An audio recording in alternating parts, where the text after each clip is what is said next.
Queens क्रोशेच्या आजच्या भागात पाहणार आहोत.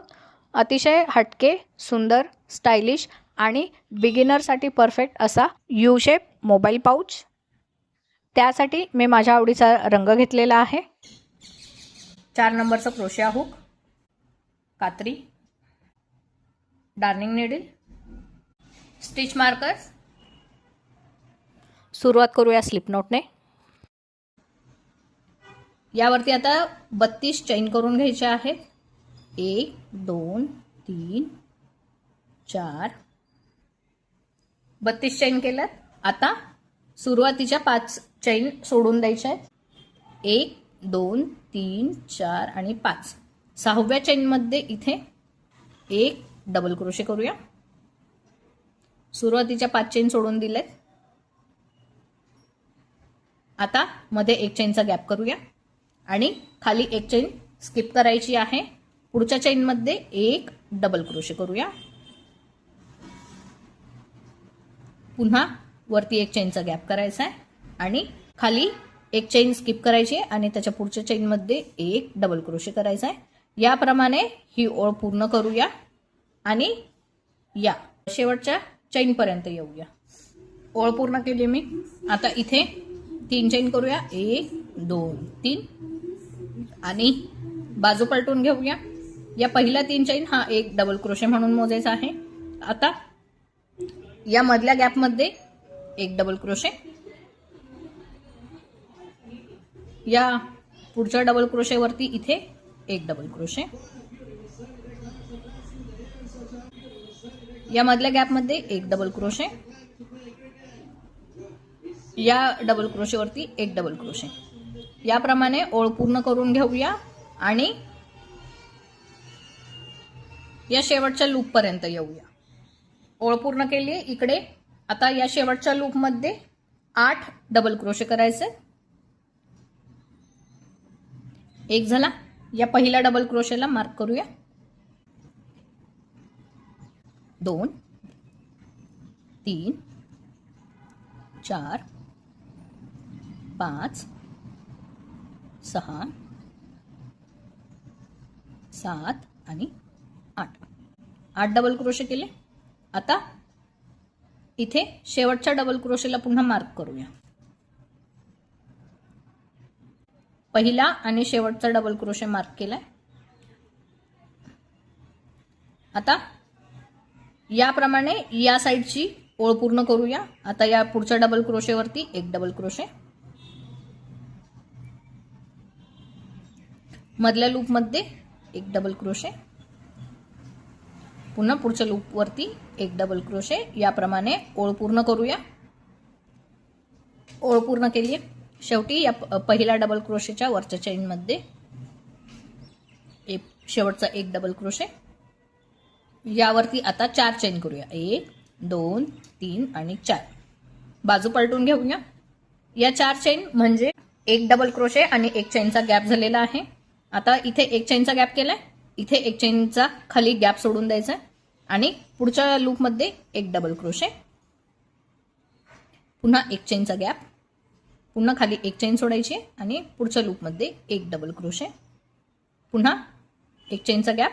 पुन्हा खाली एक चैन सोडून द्यायची. पुढच्या लूप मध्ये एक डबल क्रोशे. याप्रमाणे ओळ पूर्ण करूया आणि या मार्कर पर्यंत येऊया. ओळ पूर्ण केली आहे आणि मार्कर पर्यंत आलेलो आहे. आता इथे एक डबल क्रोशे करायचा आहे. मध्ये एक चैनचा गॅप हवाय.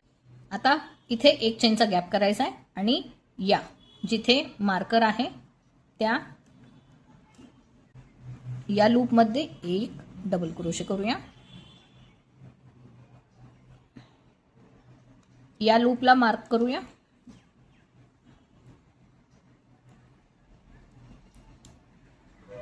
आता पुन्हा एक चैनचा गॅप. पुढच्या लूप मध्ये आता इथे खाली चैन सोडायची नाहीये. शेजारच्या लूप मध्ये एक डबल क्रोशे. पुन्हा एक चैन वरती करायची. खाली एक चैनचा गॅप द्यायचा नाही. पुन्हा एक डबल क्रोशे. पुन्हा एक चैनचा गॅप. खाली शेजारच्या लूप मध्ये पुन्हा वरती एक चैनचा गॅप. शेजारच्या लूप मध्ये एक डबल क्रोशे. वर एक चेनचा गॅप, खाली आता शेजारच्याच लूपमध्ये एक डबल क्रोशे, पुन्हा एक चेनचा गॅप आणि पुन्हा शेजारच्या लूपमध्ये एक डबल क्रोशे, पुन्हा वरती एक चेनचा गॅप आणि या लूपमध्ये एक डबल क्रोशे, पुन्हा एक चेनचा गॅप आणि याच्या शेजारच्या लूपमध्ये पुन्हा एक डबल क्रोशे आणि या लूपला मार्क करूया, या स्पेसला मार्क करूया। आता पुन्हा याप्रमाणे इथे देखील करायचंय। आता इथे वर एक चेनचा गॅप करूया, खाली एक चेनचा गॅप सोडून द्यायचा आहे आणि पुढच्या लूपमध्ये एक डबल क्रोशे, पुन्हा एक चेनचा गॅप, खाली एक चेनचा गॅप द्यायचा आहे आणि पुढच्या लूपमध्ये एक डबल क्रोशे। याप्रमाणे ओळ पूर्ण करून घेऊया, मग दाखवते। आता पुढचा राऊंड करूया। इथे पुन्हा 3 चेन करूया, 1 2 3, हा एक डबल क्रोशे म्हणून मोजायचा आहे। बाजू पलटून घेऊया। आता या मधल्या गॅपमध्ये एक डबल क्रोशे, या पुढच्या लूप वरती एक डबल क्रोशे,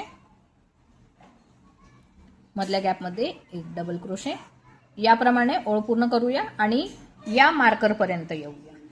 ओळ पूर्ण केली। आता मार्करच्या लूपमध्ये मार्कर काढूया आणि या लूपमध्ये आता 2 डबल क्रोशे करायचे, 1 आणि 2, पुढच्या लूपमध्ये एक डबल क्रोशे, पुढच्या लूपमध्ये 2 डबल क्रोशे,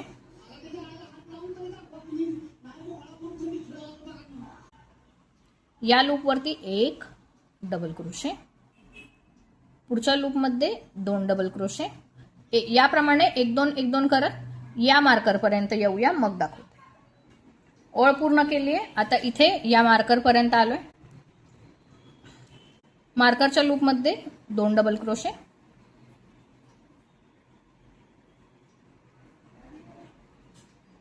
आता या डबल क्रोशेवरती एक डबल क्रोशे,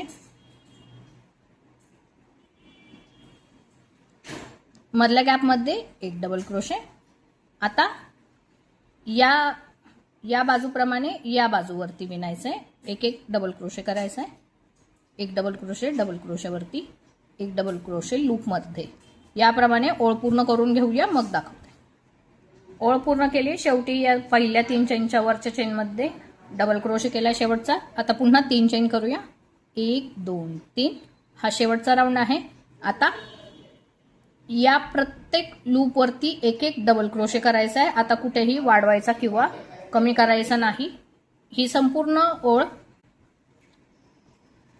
हा पुढचा सर्व राऊंड प्रत्येक लूप वरती एक एक डबल क्रोशे करायचे, करून घेऊया, मग दाखवते। इथे हा संपूर्ण राऊंड मी पूर्ण करून घेतलेला आहे।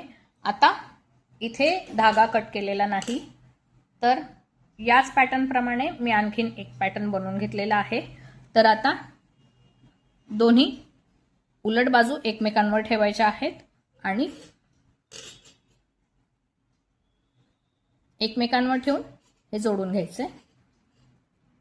तर आता इथे चेनला चेन मॅच करत इथे जोडून घ्यायचंय। तर जोडताना सिंगल क्रोशे, स्लिप स्टिच किंवा उलट सिंगल क्रोशे, क्रॅप स्टिचने कसंही जोडलं तरीही चालेल।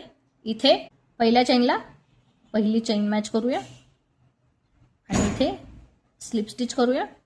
आता इथे मी रिव्हर्स सिंगल क्रोशे करणार आहे। तर आता इथे एक चेन करूया आधी आणि पुढच्या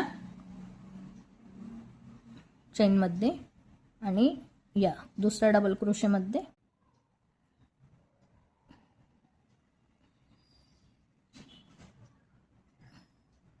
सिंगल क्रोशे, पुढच्या लूपमध्ये पुन्हा सिंगल क्रोशे,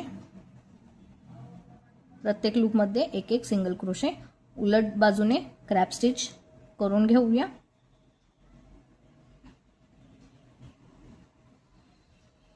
याप्रमाणे हा संपूर्ण राऊंड करून घेऊया, मग दाखवते। तर इथे मी हे संपूर्ण व्यवस्थित जोडून घेतलेला आहे आणि याला एक छान इस्त्री केलेली आहे दोन्ही बाजूने आणि हा असा सुंदरसा पाऊच तयार झालेला आहे। आता याला बेल्ट हवा असेल तर कसाही इथे बेल्ट आपण आपल्या आवडीप्रमाणे तयार करू शकतो. तर इथे असा हा यू शेपमध्ये सुंदरसा मोबाईल पाऊच तयार झालेला आहे. व्हिडिओ आवडला असेल तर लाईक आणि शेअर करा. चॅनलला सबस्क्राईब करायला अजिबातच विसरू नका. काही शंका किंवा सजेशन्स असतील तर कमेंट नक्की करा. आजच्या व्हिडिओमध्ये इथेच थांबूया. भेटूया पुढच्या व्हिडिओमध्ये. काहीतरी नवीन शिकूया. तोपर्यंत हॅपी क्रोशेटिंग.